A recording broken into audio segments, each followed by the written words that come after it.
Obnovljena cesta bo povečala prometno varnost, krajanom olajšala pot v šolo in na delo, hkrati pa zagotavlja lažji dostop obiskovalcem do vinorodnega območja. S tem je dana večja možnost razvoja turizma v povezavi s kmetijstvom, vinarstvom in rekreacijo. Tudi povezava z Gadovo pečjo in mogoče naprej za Hrvaško. In tlele je tudi eno društvo, turistično vinogradniško društvo, ker imamo tudi razne prireditve in tole, in tako da za nas je to ena velika pridobitev.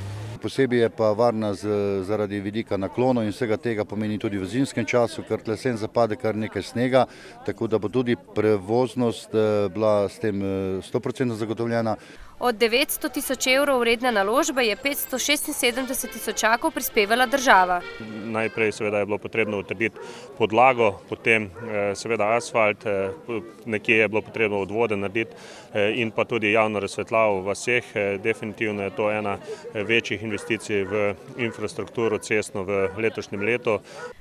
Zahvala za nemoten potek del, končanih v rekordnih 2 mesecih, gre sicer v veliki meri Vaščanom, ki so projekt močno podpirali že od začetka, je poudaril Molan.